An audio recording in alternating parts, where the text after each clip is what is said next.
Balik ulit kami dito ngayon. Kagabi, hindi kami natulog dito. Sa loob kami ng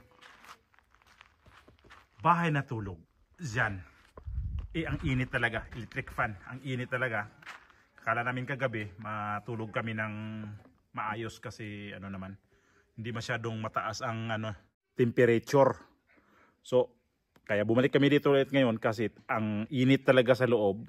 Dito na naman kami. Sabi ko, balik ulit tayo matulog sa labas kasi kagabi dito, ang init talaga. Eh, sabi ko, doon tayo sa pagdilat, langit agad. Yun yung ko.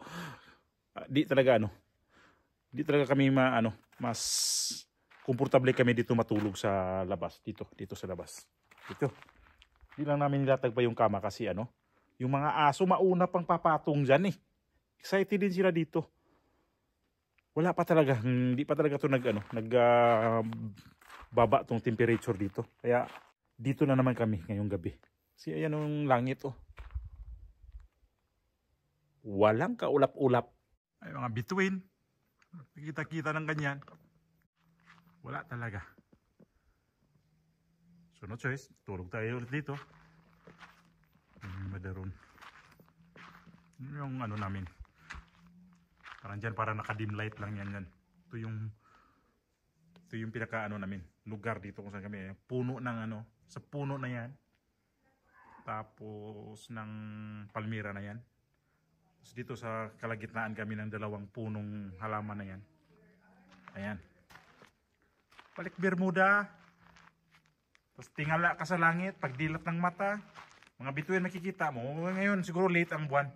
So ilatag namin yung dito, kama para kami. Ilagay namin dito. Ayan na si Bruno. Ayan na si Bruno. Ginulo ng dalawa. Ayan na si Bruno. Sabi ko umpisa na kami maglatag dito. Yung foam. Diyan na mga ilagay niya sa diyan, patong mo muna diyan. Pag lumabas yung si Israel, patungan yan. Bruno. Ayan na si Israel. Ayan na. Tuwang-tuwa. Tuwang-tuwa talaga to sila dito. Ayan. Punta tayo sa kunin namin yung kama na ilagay dito. Hoy, ano yan? Wala, Santa Monte. Hoy, Bruno ha! Saya, wawa, no? No! Wala talaga. Pinakialaman talaga niya yung naman niya. Wag, no? Bruno! Ano patayin? Pinatay eh. Ano yun? Diwi mo na yan? O balikan yan? Okay na. Ito yung senaryo namin. Para kami ditong magtitinda ng mga ukay-ukay. Iwan mo na sa kayo yan. Yung tumot. Pinatay mo talaga Bruno yan? Ay, ano pinatay niya? Eh. Ano yan? Santa Monte. Ikaw talaga Bruno ka?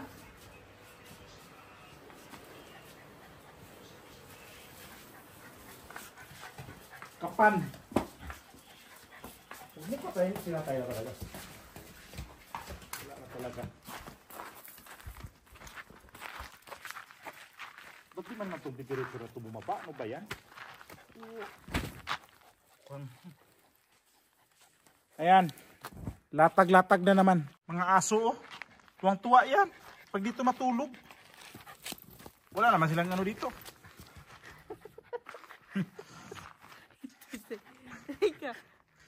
Lupit nyo talaga mga aso. Ayan. Una pa talaga yan silang dyan. Una pa talaga yan na dadapa dyan sa tulugan.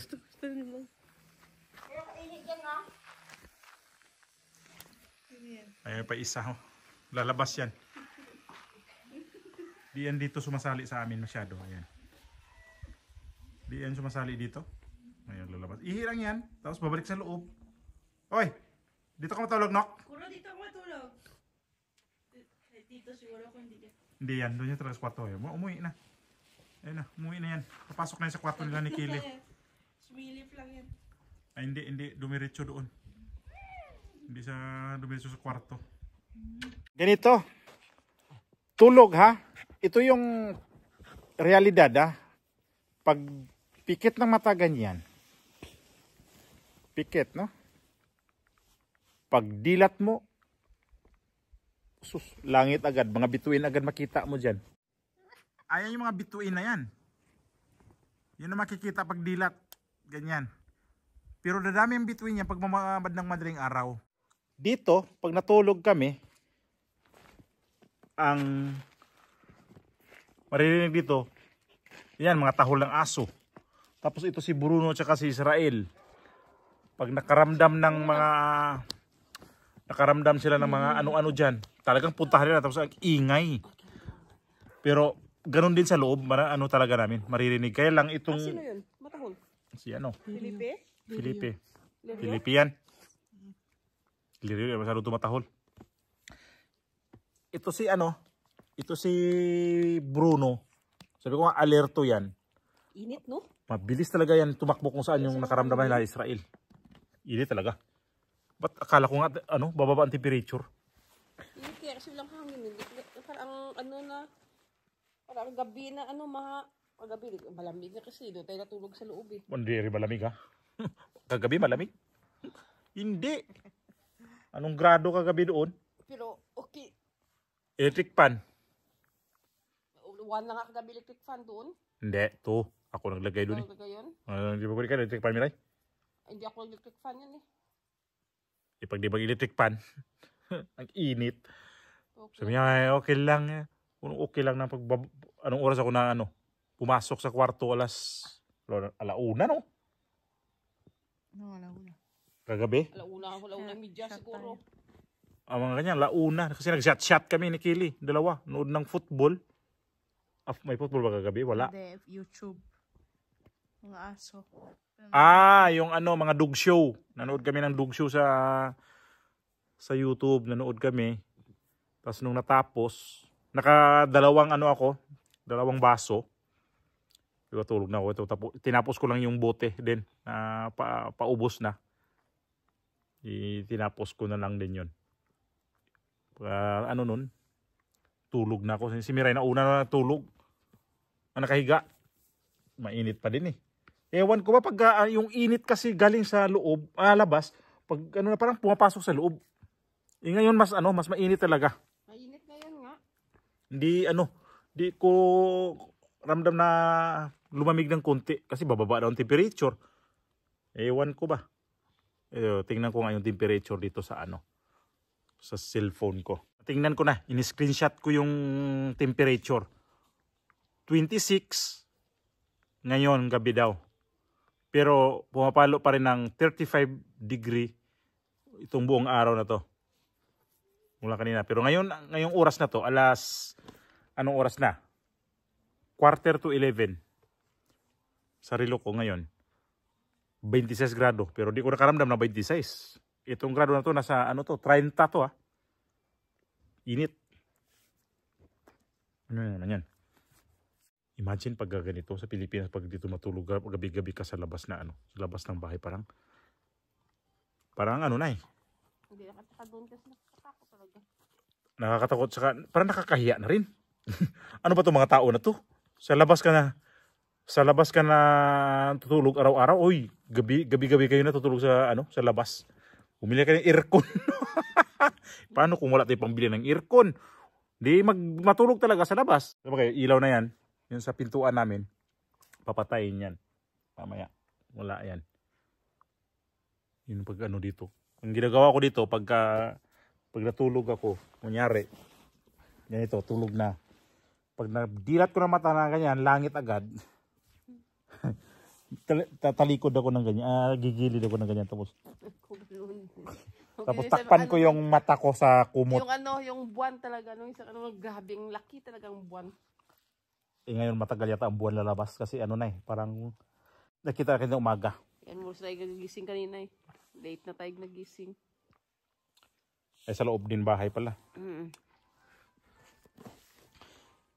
Kaya dito, maya-maya konti, pwede na magkumot.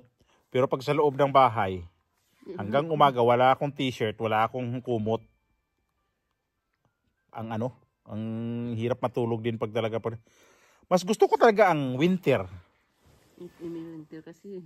Mas gusto ko ang winter. Alam nyo kung bakit? May chimney. Ganito. Pag summer, hubot. Sabihin na lang natin, hindi naman bastos. Hubot-hubad ka na.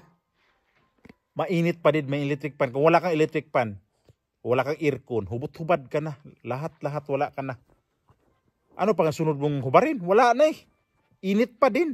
Paypay. Hindi ka makatulog sa papaypay. Tapos, pag winter kasi, dito, kaya mas gusto ko, magkumot ka na lang ng makapal, tapos magpajama ng makapal, ang sarap ng tulog yan. Ang sarap na magbaluktot. Hindi kagaya ganitong summer dito na ang hirap matulog sa gabi. Ang na-enjoy lang dito na matulog sa gabi, mga aso. Si Israel, oh. Doon na naman siya pumusto. Si anong na... Tapos si Bruno. Guys, nalaw pinto sa kabila. Asa si Bruno? Ayun pala. Si Clara lang umuwi, hindi umuwi, no? Siya nga yung tinahol ni Felipe. Ayan na, pinatay ni Kili yung yung ilaw doon sa pinto namin.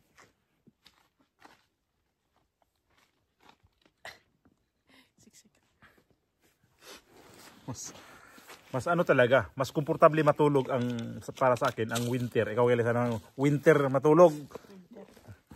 Masarap matulog ng winter o summer masarap matulog? Winter. Balot na balot. Kasi pag winter, magsapin ng makapal sa kama. Mas madaling labanan ang lamig kaysa sa ganitong tag-init talaga. Sobra talagang hirap pag matulog sa ganitong summer dito. Pang ilang natin to, street ng ganito? 2 taon na, no? Ha? Pero nung pangalawang taon na namin to ngayon. Pero yung nakarang taon lang, mas grabe yun. Doon kami natulog sa swimming pool. Doon sa may baba na yan dyan, sa may siminto doon, no. Yan kami natutulog nung nakarang taon. Pinapatay ko lang yung ilaw doon sa likod. Ay, yung mga ilaw na yan, walang ilaw yan dito na gumagana. Pinapatay ko para kasi tatamaan kami ng ilaw dyan eh. Diyan sa may siminto na yan. Diyan kami natutulog sa gilid ng swimming pool. Tapos mas okay ngayon kasi yung mga damo, ay yung mga Bermuda green. Nung nakaraang taon, wala talaga to, patay. Eh dito at least dito makikita green ng konti. Yan diyan. Yan. Mga green. Naman, pag ganitong sa gabi dito, pag natulog, parang nasanay na rin kami dito kasi itong na to, street na kami ditong ilang araw na natulog kami dito na pwede lang kagabi. Hindi naman kami matulog na kami doon sa loob pagka may amo pupunta. Eh buti nga ngayon, hindi lang siya masyado pupunta tong mga bata. Kaya tuloy-tuloy kami matulog dito. Pagka nandito sila, hindi kami pwede matulog dito kasi naliligo sila ng swimming pool minsan gabi. Tapos kung di maliligo, dito dumadaan sa gabi. Nagtatambay dito sa dito sa porch ba? Porch. Diyan basta dito sa labas, nagpapahangin sila diyan. Tapos o kaya dito sa baba, sa doon sa swimming pool. Doon yan sila pahangin-hangin lang. Inom-inom. Hindi kami pwede matulog dito kasi dito sila dumadaan. Anong oras sila matutulog? Alas 2. Tapos sila alas 2, alas 3 na madaling araw. Tsaka yung papasok sa bahay nila. Kami bukas yung bintana. Maramdaman namin sila dito dadaan kasi maririnig yung mga apak-apak nila sa yung paa. Israel? Matulog na tayo. Pagdilat mo Israel, saan ang mata mo nakatutok agad? Langit? No? Daw. Daw? Israel? Si Bruno na wala. Brunoy! Saan si Bruno? Andiyan yata sa gilid mo, Miray. Wala. Saan si Bruno? Nubius pa to. Brun! Saan si Bruno? Bruno! Andun. Naglalakad sa Andun, no. Ayun, gumagalaw siya. Nako, Bruno, huwag kang tumahay dyan. Mga mo yan. Andun siya naglalakad-lakad. Di ka makita, Bruning. Flash mo. Ang dilim, Ronin. May flash. Wala ka flash eh. Saan ba? Patay, ano mo, patay mo. I-flash natin kasi di makita si Bruno. Ang itim kasi. Wala Nak. No, no. Umalis. Di nakita sa flash. Ano kaya kung di tayo magsapin dito, Miray? Naku. May mga, kaya nga ano na ngayon. Si Miray no na nakarang gabi. Iba ko. No, nakarang gabi ginapangan yung tainga niya pinasukan ng ano, insekto. Ano yun, insekto. Ngayon di pa, hindi pa lumabas ah. Namatay yun. Namatay yun sa ano. Langgam yun o ano. Ginapangan siya ng insekto. Anong kailan yun? Nung Biyernes? Biyernes at Biyernes ng gabi. Ginapangan ako ng ano. Yung ginapangan. Kung ano yan, mga tawag yan sa amin, yung maraming paa. yung sitiped. Oo, piligruso yan eh. Ay, Pilipinas yun. Pero sabi ko nga, langgam-langgam yan. Dati nakapasok, meron nakapasok din sa... Dati napasukan din ako eh. Yung ganyan. Takot ano dito, yung alakran, ano ba to? Yung... Scorpion. Ang daming scorpion dito. Pero ngayon, ano na to, wala season, wala masyado. Ano, yung paltong-palmera. Wala masyado dito. Nakita. Wala masyado. Wala pa ako nakita. Wala pa ako nakita. Kasi dati di ba dito sa pintuan natin sa ano, Doon sa kabila. kabila. Dito sa mga... bahay, sa loob mismo ng bahay, sa ano, doon sa mga sapatos. Dito sa ano, yung mga doormat ng mga amo. Dami dyan eh. Mga ano, scorpion dito. Kasi itong lugar namin dito na kung saan kami nakatira. Daming takot daw dito dati kasi ang nanirahan dito. Ano, mga nanirahan mga animal na makukuha, ano dito, nakikita nila mga ahas na napaka kamandag na ahas. Yung tawag nila yung Israel ka. Kilkil ng kilkil sa kwenta. Israel. Yung ahas dito ng tawag nila ay ano? Ano bang ahas yun? Kalimutan ko yung ahas na yan. Maliit na ahas. Ano yan, piligruso na yan pag nakakagat. Tapos yan, mga ano rin, yung scorpion. Kaya ang tawag dito sa mga tao dito, ay yung lugar na yan dyan sa may ano, yung dito nga. Ano yan? Ang daming mga yung nakakatakot na ahas. Pero ngayon yung ahas na to, nung bago pa kami dito, marami ko nakikita ng ganyan. Bibura. Bibura. Oo, bibura ang... Triangle na ano. Oo, para siyang maliit na ahas siya. Maliit na ahas. Iba rin siya sa ano. Iba rin siya sa... Di naman siya ano yung sa atin yung ano. Yung tawag niyang ahas yung ano na yan. Yung... Cobra. Cobra. Iba siya. Kasi maliit lang yan siya eh. Ang tawag nila bibura.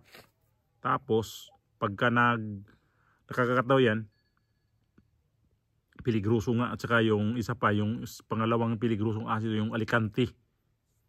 Piligruso din daw yan. Kaya pagka tawag nila pag nakakagat ka ng alikante, hindi tawag ka na kaagad ng pare daw, ganun.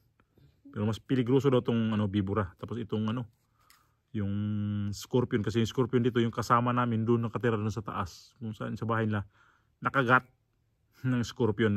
Punta lang kasi ng doktor. Kasi paano rin niya eh.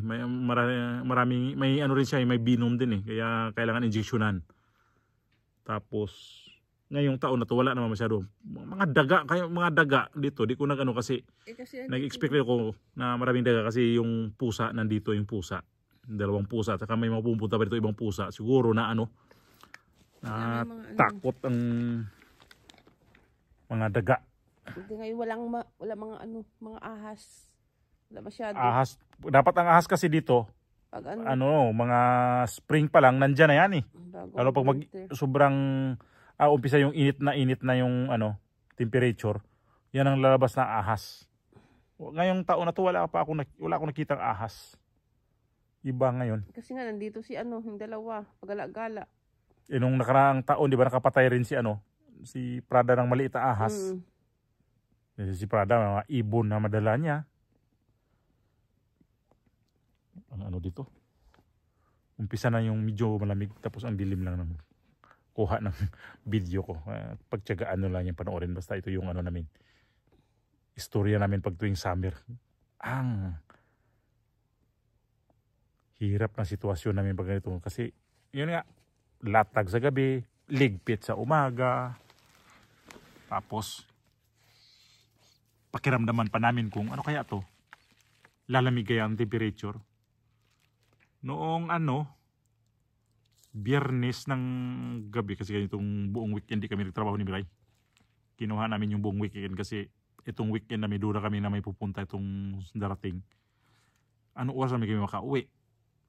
Anong oras kami makauwi dito mga alas 11, alas 11:30 kung Walang bisita. walang bisita. Pero pag may bisita yan, alas 12 pasado.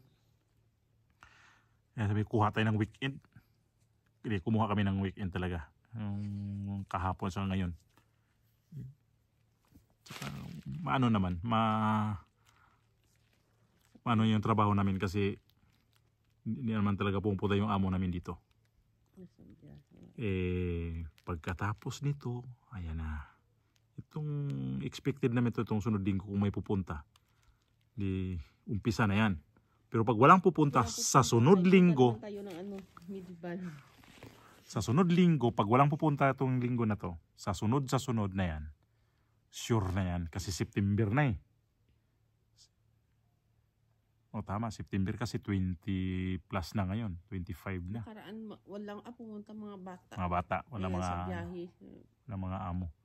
Yung isang amo namin, yun ang nalaman namin may biyahe.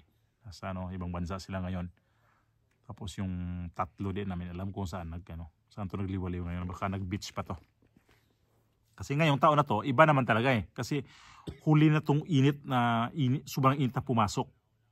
Kaya siguro sila nung time na yun na hindi pa sila makapag-beach. Ngayon sinulitan nila. Pagdating yung dito, pag bakasyon nila, bakasyon talaga. Tigil na lahat ng trabaho. Ngayong September 1 yan, umpisa na yan balik sa trabaho, normal na yan dito. Yan ang mahirap dito, pag mga opisina, karamihan yan, walang tao. Kaya itong sunod linggo na yan, resume na lahat yan mga trabaho dito. Wala. Sana si Kili makakita ka na Kili na trabaho din. Balik ka na ng mga trabaho yan. So, sana si Kili maka-apply na. Israel, tulog na tayo. Tulog muna kami. Hindi ko na lang i-vlog bukas ng umaga. Kasi maaga rin ako bukas magsimula na trabaho. Dito na lang.